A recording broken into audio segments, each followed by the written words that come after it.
மயிலாடுதுறை மாவட்டத்தில் திருக்கடையூருக்கு அருகில் தரங்கம்பாடி செல்லும் வழியில் அமைந்துள்ளது அனந்தமங்கலம் திரிநேத்திர தசபுஜ வீர ஆஞ்சநேயர் கோயில். பக்தர்கள் வேண்டிய வரங்களை தந்து பிரசித்தி பெற்ற ஆலயமாக விளங்குகிறது. சுமார் 1800 ஆண்டுகளுக்கு முன்பு விஜயநகர பேரரசில் விஜயநகர மன்னருடைய போர்ப்படை தளபதியான விஜய ரகுநாத நாயக்கர் காலத்தில் எழுப்பப்பட்ட திருக்கோயில் மன்னார்குடியில் அமைந்துள்ளது போலவே ராஜகோபால் சாமியும் செங்கமல தாயாரும் எழுந்தருளி பக்தர்களுக்கு அருள் பாலித்து வருகின்றனர்.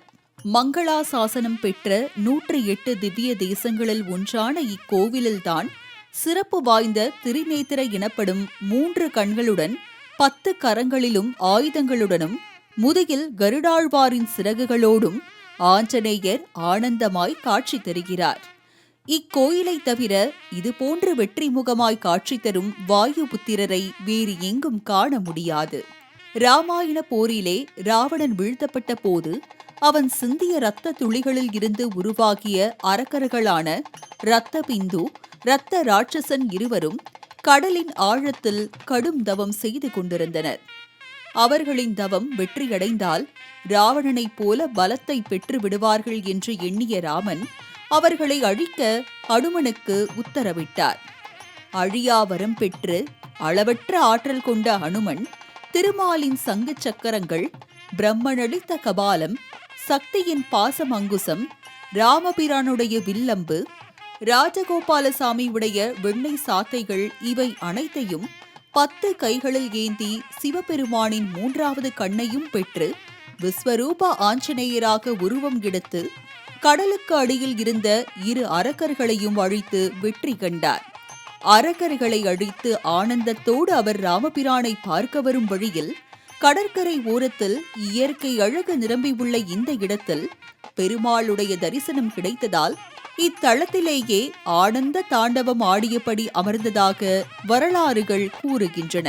அனுமன் ஆனந்தமாய் இங்கே தங்கியதால் ஆனந்த மங்கலம் என்று பெயர் பெற்ற இந்த ஊர் நாளடைவில் மருவி அனந்த மங்கலமாக விளங்குகிறது. இங்குள்ள ஆஞ்சநேயரை வழிபட்டாலே சிவன், திருமால், பிரம்மா, ஸ்ரீராமர், இந்திரன், ருத்ரன், கருடாழ்வார் ஆகிய அனைவரையும் வழிபட்ட பலன் கிடைக்கும் என்பது ஐதீகம். அனந்தமங்கலம் ஆஞ்சநேயரின் நித்திய வாசஸ்தலமாக இருப்பதால் இங்குள்ள ஆஞ்சநேயரை வழிபட கால நேரம் பார்க்க வேண்டிய அவசியம் இல்லை. எப்பொழுது வேண்டுமானாலும் தரிசனம் செய்யலாம். ஆஞ்சநேயர் அவதரித்த மார்கழி மாத மூல நட்சத்திர நாளன்றுதான் இக்கோயிலில் அனுமன் ஜெயந்தி கொண்டாடுவது வழக்கம்.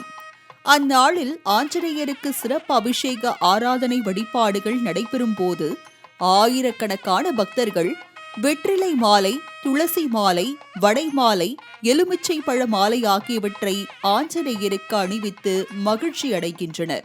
திருத்தலத்தில் இருக்கும் ஆஞ்சநேயரை சேவித்தால் விஷ்ணு, சிவன், பிரம்மா, சக்தி, ராமன், கிருஷ்ணன், கருடாழ்வாரை சேவித்த பலன்களை இந்த சுவாமி கொடுக்கிறார். மேலும் திருத்தலத்திலே சனிக்கிழமை, வியாழக்கிழமை, மூல நட்சத்திரம், அமாவாசை ஆகிய தினங்கள் மிக விசேஷமான தினங்களாகும். மார்கழி மாதம் அமாவாசை மூல நட்சத்திரத்துடன் கூடிய அனுமன் ஜெயந்தி மிகவும் சிறப்பாக கொண்டாடப்படுகிறது. ஆஞ்சநேயரை வழிபட்டால் அறிவு கூர்மையாகும், உடல் வலிமையாகும், நோய் நொடிகள் பறந்து போகும், அச்சம் அகலும் என பக்தர்கள் நம்புவதால் சனிக்கிழமைகளில் இக்கோயிலில் பக்தர்கள் கூட்டம் அலைமோதுகிறது. இக்கோயில் புரவலர்களால் புனரமைக்கப்பட்டு கும்பாபிஷேகம் கடந்த ஜனவரி மாதம் 21ஆம் தேதி சிறப்புடன் நடைபெற்றது குறிப்பிடத்தக்கது.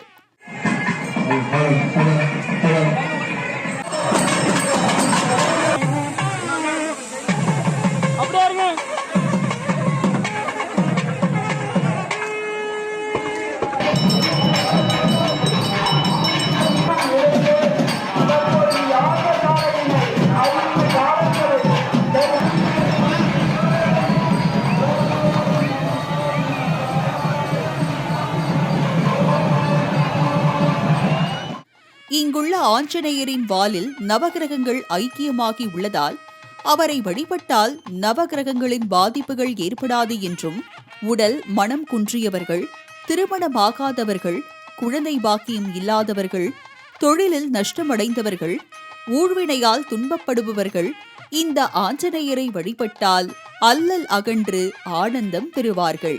வரிகராய நமக பரசௌரிய விநாசனாய நமகாவாம் பரமந்திர நிராகர்த்தே நமகாவாம் பரயந்திர பிரவேதகாய நமக. கருடாழ்வார் ரெக்கைகளோடு ஆஞ்சநேய சுவாமி உலகத்திலேயே அந்த ஒரு இடத்துல மட்டும் தரிசனம். அசுரர்களை எல்லாம் அழிச்சுட்டு சுவாமி ஆனந்தமா தாண்டவமாடி வந்து ஆனந்தமங்கிறதுல விஸ்வரூப தரிசனம் சாந்தமூர்த்தி. இந்த ஆஞ்சநேயர் சன்னதிக்கு முன்பு ஒரு திருக்குளம் அழகாய் அமைந்திருக்கிறது.